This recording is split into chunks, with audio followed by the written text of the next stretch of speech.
جادو کس نے کروایا ہے اور کہاں پر دفن کیا ہے، جو بھی مریض آتا ہے سب سے پہلا سوال یہ ہوتا ہے کہ آپ بتا سکتے ہیں کہ جادو کس نے کروایا ہے؟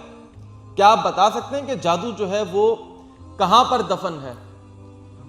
میں ان کو یہ کہتا ہوں کہ بھائی، شریعت نے ہمیں جو کانسیپٹ دیا ہے جادو جنات کے حوالے سے، روحانی مسائل کے حوالے سے، وہ یہ نہیں دیا کہ آپ تلاش میں لگ جائیں، اچھا اس نے میرے اوپر جادو کیا ہے، اچھا یہاں پر جادو چھپایا ہے، اچھا اس وجہ سے جادو کیا ہے۔ نہیں، شریعت آپ کو جو تعلیمات فراہم کرتی ہیں وہ یہ کہ آپ نے اس جادو کا توڑ کیسے کرنا ہے۔ اس جادو کو رقیہ کے ذریعے سے، دم کے ذریعے سے، قرآنی آیات کے ذریعے سے، زمزم کا پانی، شہد ہو گیا، بلیک سیڈز ہو گئے، اولیو آئل ہو گیا، ان کے ذریعے سے، سنا مکی کے پتے ہو گئے، ان کے ذریعے سے اس جادو کو توڑنا کیسے۔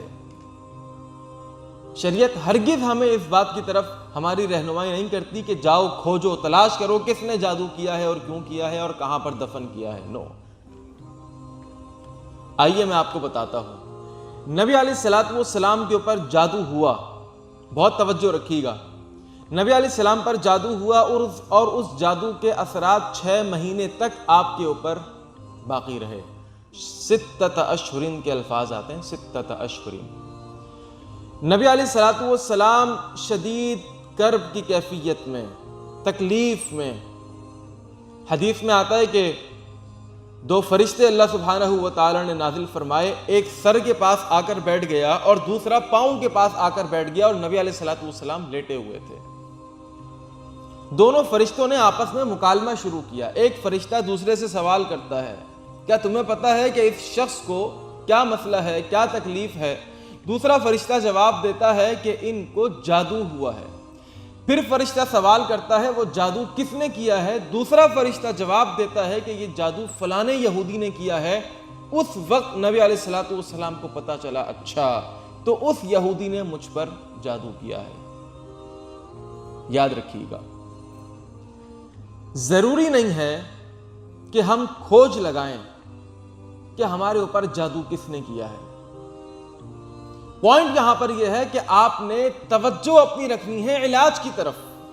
اور یہ جو واقعہ ہوا ہے نا 2 فرشتوں کا، اس سے پہلے حدیث میں آتا ہے کہ نبی علیہ الصلوۃ والسلام کثرت کے ساتھ دعائیں مانگا کیا کرتے تھے۔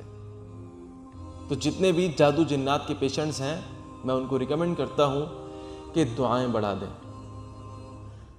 2 وقت کیا کرتے تھے، 5 وقت کر دیں۔ 5 وقت کیا کرتے تھے، 10 وقت کر دیں۔ اپنی دعاؤں کو بڑھا دیں، اللہ کے ساتھ کنیکشن بنتا چلا جائے گا۔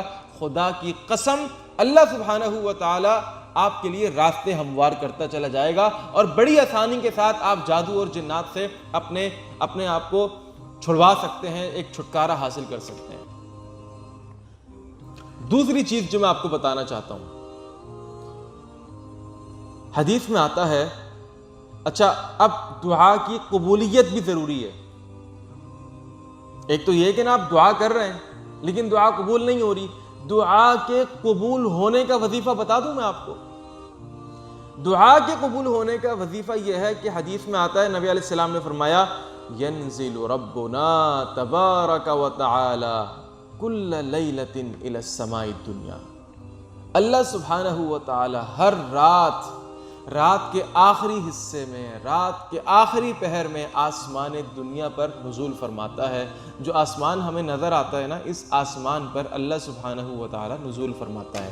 صحیح حدیث ہے۔ حین یبقی ثلث اللیل الآخر، اور آوازیں لگائی جاتی ہیں، حل من مستغفر فاغفر لہ، ہے کوئی اپنی بخشش کروانے والا، میں اس کو بخش دوں، اس کو معاف کر دوں۔ ہے کوئی اپنی پریشانیاں، اپنی حاجتیں، اپنی ضرورتیں میرے سامنے رکھنے والا؟ ہے کوئی جادو جنات کے مسئلے مسائل سے 2-4 کے جو اپنے مسائل میرے سامنے رکھے اور اس کے مسائل کو میں ختم کر دوں؟ الا کذا الا کذا الا کذا، ہے کوئی قرض کے بوجھ تلے دبا ہوا انسان کہ اس کی قرض کی ادائیگی میں اس کے لیے آسان کر دوں؟ اور لوگ پڑے ہوئے سو رہے ہوتے ہیں، غفلت کے اندر مزے لے کر سو رہے ہوتے ہیں، آوازیں لگائی جاتی ہیں، اور اس کے بعد ایک وقت آتا ہے وہ آوازیں لگنا ختم ہو جاتی ہیں اور صبح کا وقت ہو جاتا ہے۔ میرے بھائی اور دوستوں، یہ جادو جنات کے مسئلے مسائل ختم ہو سکتے ہیں۔ اللہ کے ساتھ کنیکشن اسٹرانگ کر لیجئے، اللہ کے ساتھ اپنے رابطے کو مضبوط کر لیجئے، اور دعا کے ذریعے سے ختم ہو سکتے ہیں، دعا کے ذریعے سے ختم ہو سکتے ہیں، یاد رکھیے گا۔ اور کسی جادوگر نے وہ جادو کسی بھی جگہ پر اگر چھپایا ہو، کسی بھی قبر کے اندر ڈال دیا ہو، کسی بھی درخت کے اوپر لٹکا دیا ہو، وہ کسی بھی جگہ کے اوپر دفن کر دیا ہو، آپ کو گھبرانے کی ضرورت نہیں ہے۔ کیوں؟ اس لیے کہ آپ کا اللہ ہے۔ آپ اللہ سے یہ دعا نہ مانگیں اللہ مجھے بتا دے، مجھے دکھا دے کہ وہ جادوگر نے جادو کہاں پر چھپایا ہوا ہے۔ نو، یہ دعا نہ مانگیں۔ اللہ سے یہ دعا مانگیں اللہ تو جانتا ہے کہ اس جادوگر نے اس جادو کو کہاں پر چھپایا ہوا ہے، اور تیرے اندر یہ صلاحیت، یہ قوت، یہ ایبیلٹی، یہ صلاحیت اور یہ پاور بھی ہے کہ تو اس جادو کو اسی جگہ پر رکھے اس کے اثر کو ختم کر دے۔ ہے کہ نہیں آپ کے اللہ کے اندر یہ پاور؟ کیوں نہیں ہے؟ ان اللہ علی کل شیء قدیر، ہمارا اللہ ہر چیز پر قدرت رکھنے والا ہے۔ تو یہ دعا نہ کریں اللہ وہ جادو مجھے دکھا دے تاکہ میں اس جادو کو تلاش کروں، جا کے دیکھوں، نکالوں، اور نکالنے کے بعد پھر اس کو میں کچھ کروں۔ نو بھائی، کیوں آپ نے اس جادو کو تلاش کرنا ہے؟ کیوں اس مدفون جادو کو آپ نے دیکھنا ہے؟ اللہ سے دعا کریں اللہ وہ جادو جہاں پر بھی ہے اس کے اثر کو وہیں پر ختم کر دے، اس جادو کو وہیں پر ہی ختم کر دے، اس کو توڑ دے۔ یہ دعا کریں آپ اللہ سے۔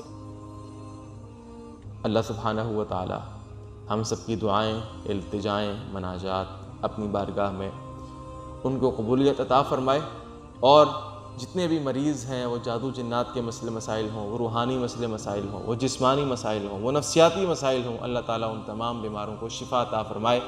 خوش رہیں، سلامت رہیں، آباد رہیں۔ السلام علیکم ورحمۃ اللہ وبرکاتہ۔